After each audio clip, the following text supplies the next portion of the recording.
Welcome back नाज़रीन। मैं यहाँ पर air marshal retired Masood Akhtar साहब हमारे साथ मौजूद हैं। मसूद साहब, आपने मेरे तमाम मेहमानों की गुफ्तगू सुनी, आपने टीवी चैनल्स को भी ऑब्जर्व किया होगा, अखबारात भी देखे होंगे।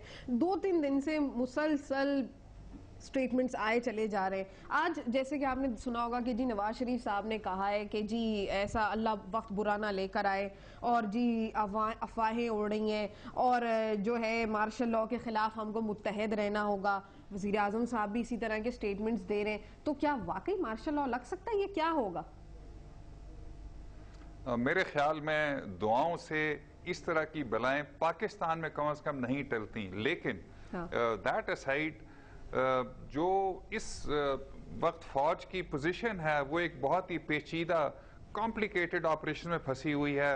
मुल्क के जो मारूजी हालात हैं वो भी अच्छे नहीं हैं, माली हालात अच्छे नहीं हैं और पाकिस्तान का लगता है ये मुकद्दर बन गया है कि वन क्राइसिस अ मंथ जरूर होना होता है, छोटा या बड़ा।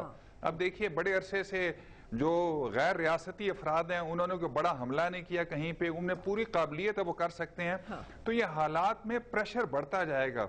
मेरे ख्याल में, जितना मैं जानता हूं, इस वक्त फौज की लीडरशिप को वो भी बदरजा उत्तम समझते हैं कि पाकिस्तान इस वक्त किसी भी मार्शल लॉ का मुतहम्मिल नहीं हो सकता। लेकिन अगर उनको कॉर्नर कर दिया जाए और ये सारी चीजें जो हुई हैं ये होती जाएं और दबाव बढ़ता जाए, तो मुमकिन है कि जो जैसे कि राना सनाउल्लाह साहब ने कहा और ख्वाजा नवीद साहब ने भी कहा कि 15 तारीख जो है वो एक की डेट है।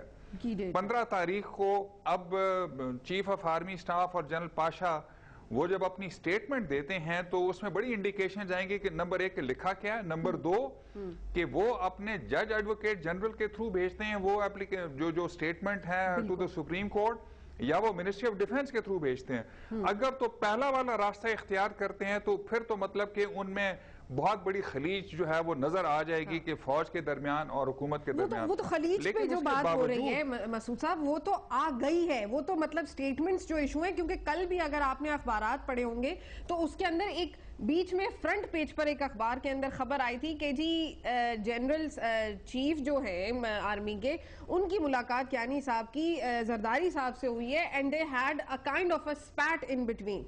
तो ये इस तरह के सोर्सेज ये बातें भी कर रही हैं। तो इस वक्त जो महसूस हो रहा है कि इस वक्त हुकूमत और मिलिट्री एस्टैब्लिशमेंट एक पेज पर नजर नहीं आ रही और अमेरिका अलग से प्रोपेगेंडा कर रहा है।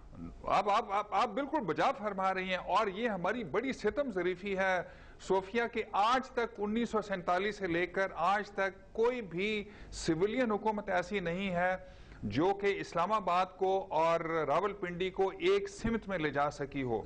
चाहे वो नवाज शरीफ की हुकूमतें थीं या पीपल्स पार्टी की हुकूमतें थीं, जब भी सिविल हुकूमत आई है, मसलन राजीव को जब बुलाया बेनजीर हुकूमत पहली हुकूमत ने, तो इस्लामाबाद कहीं और देख रहा था और जीएचक्यू कहीं और देख रहा था। इस दफा तो जरदारी साहब ने बहुत कोशिश की थी कि सब ऑन द सेम पेज रहे। अब जैसे कि पार्लियामेंट के जो भी इजलास होते हैं, एबटाबाद कमीशन जब बन रहा था तब भी इजलास हुआ था, उसमें भी वो साथ लेकर बैठे थे। एक फिर ये जो ऑल पार्टीज कॉन्फ्रेंस हुई थी उसके अंदर भी साथ थे। पर क्यों, क्या वजह है ऐसे? नहीं, साथ बैठना एक चीज है। नहीं सोफिया साहिबा, साथ बैठना एक चीज है मगर एक सिमत में देखना एंटायरली डिफरेंट। मसलन ये जो जितने भी हमारी रेजोल्यूशंस पास हुए हैं पार्लियामेंट के साथ, उसमें सबको पता है कि ड्रोन अटैक्स के ऊपर टैसिट अप्रूवल किस किस का था, किसका नहीं था।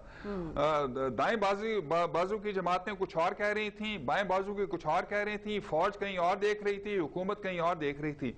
अगर हम इनको रिकंसाइल नहीं कर सकते, जो कि अभी तक हम में नीयत पे मैं शक नहीं करता मगर काबिलियत हमने नहीं दिखाई कि इस्लामाबाद और रावलपिंडी एक स्टेट में देंगे, चाहे वो वॉर ऑन टेरर हो, चाहे वो अमेरिका हो, चाहे कोई और मामला हो।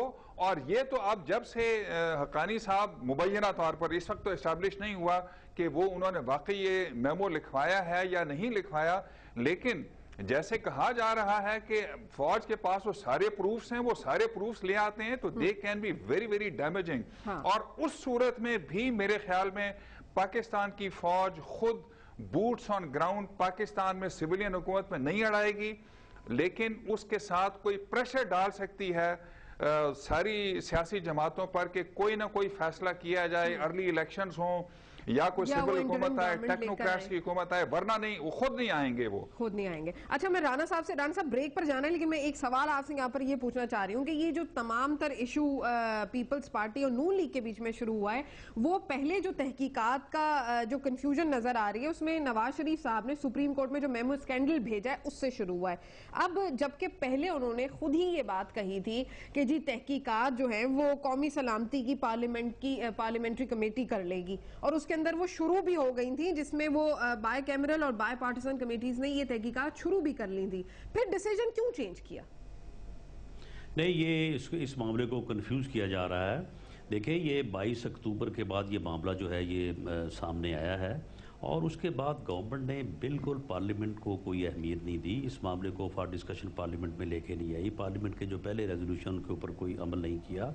और ये आप डेट्स को चेक कर लें, जिस दिन यानी PMLN सुप्रीम कोर्ट में गई है फॉर दिस पर्पज़ की जी ये बड़ी कौमी अहमियत का मामला है, और ये 5 लोगों ने बैठ के वहाँ पे अजलास करके एक इस्तीफ़ा लेके इसको रिजॉल्व कर दिया है। कौम को बताया ही कुछ नहीं है कि क्या वहाँ पे हुआ है, क्या नहीं हुआ, कौन कसूरवार है, कौन नहीं, वज़ीर आज़म साहब ने ये बात ओके की थी, इसमें एग्रीमेंट हुआ था। नहीं, जिस दिन आप डेट देख लें, जिस दिन PMLN सुप्रीम कोर्ट में उसने पिटीशन दायर की है, उसके 2 दिन बाद ये इशू जो है ये पार्लियामानी कमेटी को रेफर हुआ है। हाँ, आप डेट चेक कर लें, डेट चेक कर लेते। चलिए, मैं ब्रेक का टाइम हो गया, एक ब्रेक लेते हैं, ब्रेक से वापस आएंगे, झाकरानी साहब से पूछेंगे किस हद तक वो अग्री करते हैं इस पॉइंट पर, फिर लीगल पॉइंट ऑफ व्यू भी लेंगे। नाज़रीन मेरे साथ रहिए।